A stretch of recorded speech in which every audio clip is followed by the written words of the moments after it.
Please welcome my YouTube channel. दोन चलातील रेषीय समीकरण या धड्याला आपण सुरुवात केली होती आणि आपण सराव संच 1.1 या क्वेश्चनला सुद्धा सुरुवात केली होती आणि आपण काल पहिला क्वेश्चन पाहिला आहे। तर आज आपण दुसरा क्वेश्चन पाहूया आणि दुसरा क्वेश्चन काय आहे, x + 7y = 10, 3x - 2y = 7। आपण पहिलं समीकरण आणि दुसरं समीकरण लिहून घेऊया। पहिलं समीकरण आणि दुसरं समीकरण आपण लिहून घेतलेलं आहे। दिलेल्या समीकरणे चलाचा लोप करून सोडवू। x चा लोप करण्यासाठी 1 ला 3 ने करू। आपल्याला काय करायचं आहे, हे 2 नंबरचं जे समीकरण आहे ना, त्या दोन्ही समीकरणाला सेम करायचं आहे। एक अंक तरी सेम झाला पाहिजे, कारण तो अंक कटण्यासाठी आपल्याला x ची किंवा y ची व्हॅल्यू काढण्यासाठी दोन संख्या सेम कराव्या लागतात। म्हणून आपण काय करायचं, आता ही जी संख्या आहे ना, या संख्येनं आपण या संख्येला सेम नाही करू शकत, कारण 2 चा पडा घेतला तरी याच्यात 7 नाही होऊ शकत। म्हणून आपण काय करायचं, 3 ने गुणायचं फर्स्टच्या संख्याला। मग काय करायचं, x × 3, 7 × 3 आणि 10 × 3, 3 × 1 3, 3 × 7 21, 3 × 10 30। आता आपण काय केलं, समीकरण 3 नंबरचं काढलेलं आहे। हे किती नंबरचं झालं, 3 नंबरचं समीकरण। समीकरण 3 मधून समीकरण 2 वजा करू। मग आपल्याला काय करायचं, 3 जे समीकरण आहे ना, त्याच्यामधून 2 समीकरण वजा करायचं आहे। 3x + 21y = 30, 3x - 2y = 7। याला काय करायचं, आपल्याला वजा करायचं आहे। मग हे कटले वजा करायचं आहे। 21 आणि 2 किती, 21 आणि 2 23y बरोबर 30 आणि 7, 30 मधून 7 काढायची। मग 30 मधून 7 काढल्यावर किती उरतात, 23। मग y ची किंमत किती आलेली आहे, y ची किंमत 1 आलेली आहे। 23 × 23 म्हणून y ची किंमत किती आलेली आहे, 1 आलेली आहे। आणि ही 1 किंमत आहे ना, ती आपल्याला काय करायचं आहे, समीकरण 1 मध्ये भरायची आहे। आणि 1 मध्ये भरण्यासाठी एक पहिली जशास तसं समीकरण लिहायचं आणि मग त्याच्यामध्ये y ची किंमत भरायची आहे। x + 7 × 1 = 10। आपण y ची किंमत इथे घेतलेली आहे। x ला x, 7 × 1 7 बरोबर 10। आणि आपल्याला काय करायचं, इकडली संख्या इथं घ्यायची, 10 - 7 उरले 3। मग x ची व्हॅल्यू किती आलेली आहे, 3। मग रेषीय समीकरणामध्ये x ची व्हॅल्यू आलेली आहे 3 आणि y ची व्हॅल्यू आलेली आहे 1। ही या समीकरणाची उकल आहे आणि तुम्हाला हा जर सुरुवात केलेली आहे।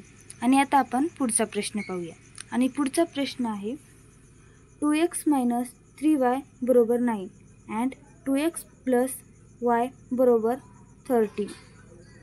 2x - 3y = 9 and 2x + y = 30। दिलेली समीकरणे चलाचा लोप करून सोडवू। x चा लोप करण्यासाठी 1 मधून समीकरण 2 वजा करू। आपल्याला काय करायचं आहे, ते समीकरण दोन्ही याचे एक एक संख्या सेम करायची होती, पण याच्यामध्ये काय आहे, पहिल्याची संख्या सेम आहे आणि म्हणून आपल्याला वजा करायचं आहे। आणि पहिलं इक्वेशन आणि दुसरं समीकरण जशास तसं लिहून घेऊया आणि आपल्याला याच्यातून वजा करायचे। आणि हे कटले, 2x कटले आणि 3 आणि 1 4, इथं काहीच नाही म्हणजे एक संख्या असते। वायच्या जागी काही सुद्धा नसलं तरी ही एक ही संख्या नेहमी असते। 3 आणि 3 1 4 अँड 30 मधून 9 काढायची।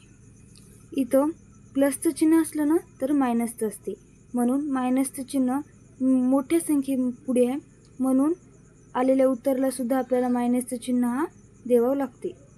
30 मधून 9 गेल्यावर उरले किती, 4 आणि 4 × 1 4 म्हणून y ची किंमत किती आलेली आहे, 1। y ची किंमत 1 आली। ही किंमत समीकरण 1 मध्ये भरू। आता काय करायचं, ही समीकरण ही जी आलेली y ची किंमत आहे ना, ती समीकरण 1 मध्ये आपल्याला भरायची।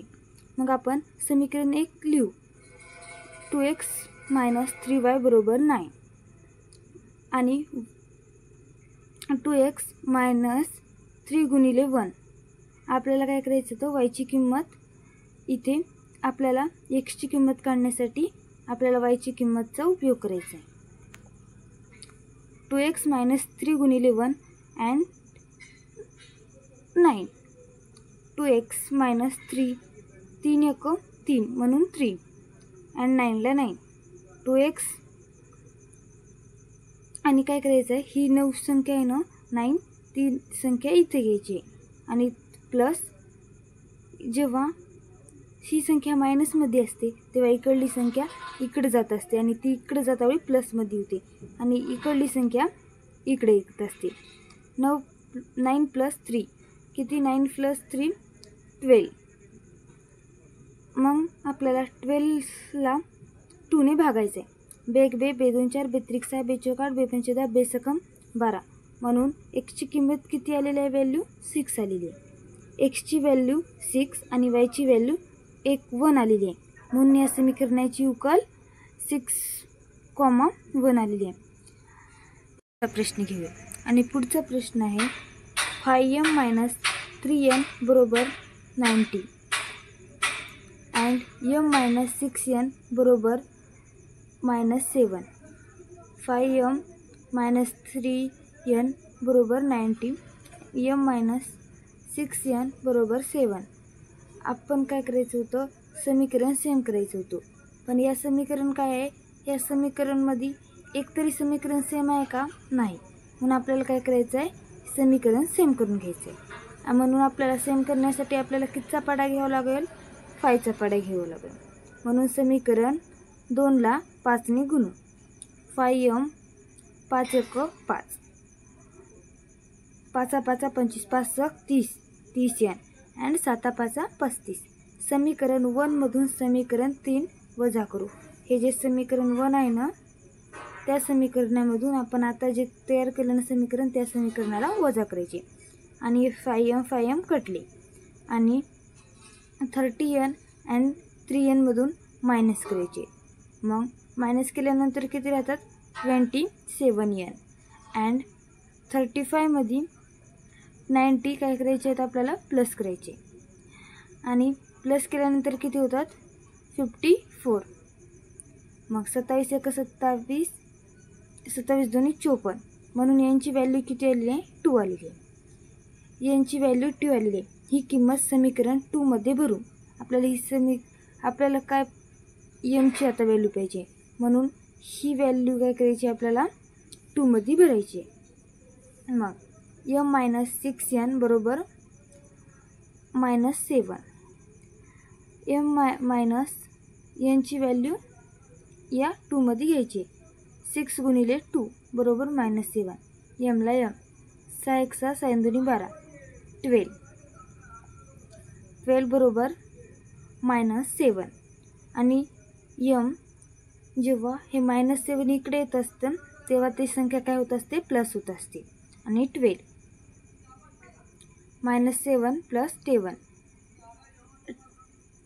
12 मधून 7 काढल्यावर किती उरतात, 5 उरतात. म्हणून mची व्हॅल्यू किती आलेली आहे, 5 आणि यांची व्हॅल्यू समीकरणाची उकल 2 आलेली आहे. धन्यवाद.